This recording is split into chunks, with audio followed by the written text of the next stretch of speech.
It's early February 2019. You just found out that the makers of Titanfall have created another battle royale. Its name was Apex Legends. It seemed like an odd genre for them to dive into, but the franchise's reputation held up, so you gave it a try. To your surprise, the BR had a different feel to it, which kept you playing. Whether it be the unique legends, the gunplay, the smooth movement system, or even the map we all came to love or eventually hate, OG Kings Canyon. Like all new games in release, especially one with little to no leaks or advertisements, no one knew how to try hard. Everyone was running around with whatever gun they can get their hands on, with whatever legend seemed to have the coolest abilities, which was Wraith. Everyone tried to play Wraith. Although, there was one leak around a year prior to the game's release and no one believed it. Post on Reddit, where after a dev stated he was glad it gained no traction. This, however, is far from the point. To date the game further, at this time, Pathfinder was the only legend with any real vertical mobility, and Wraith was able to enter the void instantly with her get-out-of-jail-free card. Octane was soon released into the game, and at that time he was quite underwhelming. His stim didn't take as much health, but his regen was much lower, and his jump pad didn't get you nearly as far as it does now, ignoring the nerf he just received. If you look up old gameplay of his release, it looks archaic. What is that? But the first legend to release that really made an impact on higher level play was Wattson. This was the first time I actually paid attention to the game's metacomp, which usually consisted of Wraith, Pathfinder, and of course Wattson. This is also one of the first tournaments to be held by Respawn and EA. This was a pre-season invitational tournament where players around the world had a glimpse into which legends were the best and how to use them. Not to mention the original tryhard combo of the R9 and Wingman. This tournament was held 2 years ago, early into the game's lifespan. In that time, the Apex Legends roster has grown with all sorts of new legends with unique and somewhat overpowered abilities that left the Wattson meta harshly in the past. At the time of this recording, Ashe is the latest legend released in Season 11, however, I'm going to be talking about Seer released in Season 10 before his round of nerfs because it best fits my point. I will be wrapping around back to talk about Ashe, but for now, we're just going to focus on Seer and then his first round of nerfs. They removed the flash, the damage, and abrasive audio from his tactical, and it slows him if he now uses it, decreasing the range of his passive heartbeat sensor and increasing the ultimate charge time from 1.5 minutes to 2 minutes. This is a lot to expand upon just from going over the nerfs alone. He's the game's walking, talking wall hack. Despite the nerfs, he completely knocked Crypto out of even meme comps. For the purposes of my next point, I'm just going to list his abilities. Seer can passively detect how many players are in a 75-meter cone of view and roughly where they are, behind all objects. He can shoot his micro-drones in a 75-meter range alike that interrupts abilities, healing items, rezzing teammates, all while revealing you in a Bloodhound-like scan for 8 seconds. An ultimate ability that gives you a perma-scan of moving legends within its diameter of 65 meters that lasts 30 seconds, and it can be cancelled, however, if you do destroy the core, but that rarely happens. And to compare, when Wattson was meta, her abilities were a trophy system that destroyed throwables like grenades and some ultimates like Caustic or Gibbies, while charging her tactical fences, which stunned you and dealt 10 damage if you crossed it. To further my point, Wattson and Crypto's pick rates are now at their lowest in overall modes at 1.6% each. These values may fluctuate with time, but this is true as of around a week before Season 11 drops. You may be thinking why people don't play Crypto anymore. I can understand Wattson's pick rate being so low because bunker comp really isn't in Apex's style anymore, but why is one scan legend so predominantly chosen over another? Well, for this example, I'm going to compare Crypto and Seer's kits after their buffs and nerfs. First, Crypto's whole kit revolved around the idea of acting cautiously,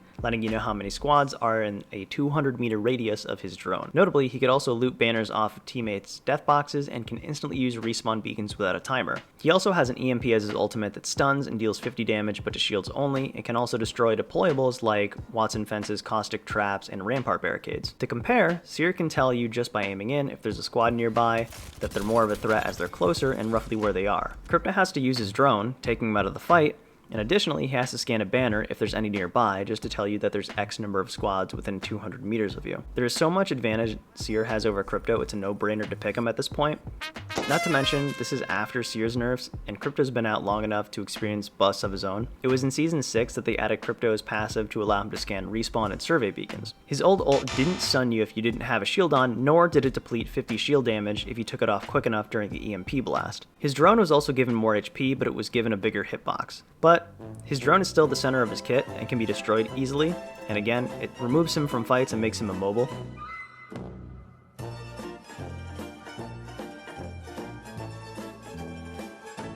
As a side note, Seer's concept was originally made to be an audio-based legend that would decrease third parties by locking in the noise made by gunfire and various abilities.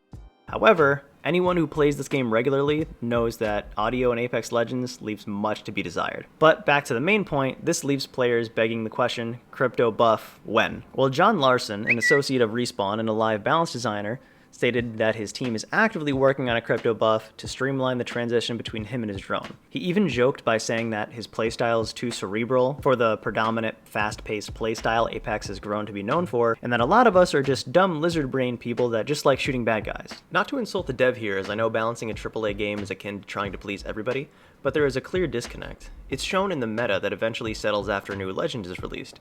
It's telling when certain legends are considered throw picks even in pub matches. So good news, there may be a buff coming to crypto, but it may not make him more viable. This is where the root of the problem begins. A new overpowered convoluted legend is released, and others fall to the wayside, until they're somewhat buffed again to be playable. For example, look to Pathfinder vs Octane post-buff, and then even Wraith the Horizon in Season 9, whose tactical at the time was the only one that can get an entire squad onto the high ground. That said, this is where power creep comes into play. Power creep, according to Urban Dictionary, is a certain flaw in game balance design where content released later tends to get more powerful as time goes on. This can be seen in multiplayer games that have regular expansions or balance patches. Power creep has plagued varieties of game genres, but one that hits home personally, and I hope will with you too, is Yu-Gi-Oh! This may seem unrelated to Apex, but just give me a moment to explain. This beloved card game and anime, which I'm sure some of you have at least heard of or have memories of in its early stages, was a pretty simple and fun trading card game, or TCG for short. Then, over the course of its long and quite popular lifespan, the TCG eventually turned into this.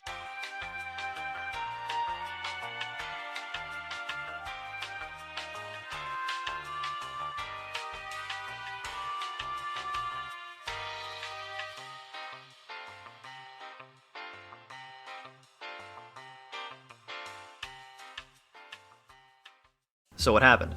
Let's say you used to play a really simple deck for fun and you kept losing, but no one likes to lose, right? You cared enough and had the money for cards, so you would look for what was meta, or what was overpowered at the time. So you would build this meta deck, and you may start to come out on top more often than not, but different archetypes would come out, different summoning methods, or just plain OP cards. And after their release, your once OP deck would now be as worthless as the first one you used to play for fun, until Konami, the company that made the card game, would release support for your deck and then make it at least playable. Then the cycle would start again, you would get tired of losing, and get a new meta deck. Obviously, over time the game has changed as to not remain stagnant, but power creep did play a big part. This example may not apply directly to an FPS game like Apex Legends, but that's just an obvious example to dramatize the issue. More comparable games would be Overwatch, Rainbow Six Siege, League of Legends, and one thing these games have in common is that they have heroes, operators, champions, and legends. The characters all have varying unique abilities that require reworking and patching as the new content is released. Continuous nerfs and buffs after new legends are released will require old legends to be buffed or become obsolete. Crypto and Wattson are prime examples, as Crypto, after not receiving any buffs in the recent past, has had the lowest pick rate for about the past 3 seasons. Then Wattson, who has seen an arguably huge buff in Season 11, is still not picked as often. A couple of theories as to why this are the new map Stormpoint being huge, which hinders Wattson's ability to bunker down in the ring center for long periods of time, requiring more frequent rotations, and then inherently increase the risks to her playstyle. The other is that her abilities don't fit the meta that the game currently revolves around despite the buffs to her kit. Circling back to Ashe, which I said I would address earlier on in the video, as of the time of this recording, it is the middle of the first split in Season 11. Ashe's pick rate is the second highest, to Wraith knocking Octane down to third. In my opinion, she's one of the only legends besides Horizon on release to change the meta so drastically. I don't think she's overpowered, but she doesn't come without complaints, like her footsteps being absolutely silent. What are those? And the fact that her ult is why Wraith's tactical was nerfed so badly. Not only is it a get-out-of-jail-free card for her, but for her team as well. However, we'll see how she settles in the rest of the season and how she fits into any ALGS comps. You may be thinking to yourself, why does it matter if the game evolves? Things change, and if you don't keep up with it, it's my fault. There are tons of reasons why games fall victim to power creep, which may be to remain fresh by shaking up the meta, to introduce new unique characters, to appeal to new and old players, or to remain competitive with other similar games. This may help in the short term, but in my opinion is also one of the reasons why it isolates the player base. Power creep is a double-edged sword in that early on it's attractive and brings players back to check all the boxes that I've already listed, but as time goes on, only players that are die-hard fans will continue to play. Look at Overwatch and Rainbow Six Siege. Here are the number of viewers of those games on Twitch in recent months. While they don't directly correlate to the number of active players, I do think it's telling when a game has declining popularity. In the case of these games, I do think power creep did play a part in creating those niche player bases. I did also mention League of Legends, and while its player base and viewership are actually growing, it doesn't mean the game doesn't suffer the same problem. This is because more convoluted and complex legends will be added to the game, making players have to learn the new meta or be at a further disadvantage of already being a new player. This limits and further shuts off the player base. In an earlier season, a dev stated that there were certain guns that were made to be worse than others, and only to be used on drop or if needed to. Is this principle also supposed to apply to Legends, or will a meta always arise out of each season's balance patches and new potential Legends? It seems like the Legends with the best rotational and offensive abilities will always dominate over those that have more passive or situational kits. This may just be the nature of the game, where certain abilities rule out over others. But the question still remains. Will new overpowered legends like Horizon, Seer, Valkyrie, and now Ashe be released to further exemplify this cycle of power creep? The legends have abilities that simplify the game's harder mechanics to learn and make it easier for newer players to win over experienced ones that play varying legends. Although, if the experienced players then transitioned to the buffed or newer legends, it will make it even harder for newer players to pick up the game. An example is Asu, one of Apex Legends' arguably top players, switching to Octane in his most recent videos, instead of playing his longtime main Wraith, after Octane seemed to have Wraith beat in terms of mobility. This may sound like a nitpick, however, I still think it has some merit to it because Octane's pick rate in the past couple seasons has been above or a close second to Wraith's even after his nerfs. To wrap things up, I did want to leave off with a question and some closing statements to give you some things to think about. Is power creep eventually going to win out in Apex Legends and force the game into a niche player base like Overwatch and Siege has, or will it continue to attract new players and sustain that player base? Because it will be an ongoing battle. For instance, imagine how the game might look in 5 years' time. Obviously, as time goes on, a game's hype will die out as different other games are released, and to specify, this is not a dig or saying any of those games are dead, just smaller than they once were and whose player base is more dedicated to each game, making it harder for new players to join in and become as experienced. Let me know if you think power creep will play as big of a role as I think it eventually will, and any other thoughts you have in the comments. Hey, if you're still here, I just wanted to say thank you for watching the whole thing through. It honestly means a lot to me if you enjoyed it. It took a while to make because of the effort I put into research, script writing, recording, and editing, so consider subbing, sharing, or even leaving a like would still be greatly appreciated. I do upload videos like this every once in a while to throw in a lot of effort if I think the topic is worth it, but check out some of my other videos and see if you like them. Otherwise, I hope all is well, happy holidays, and until next time, peace.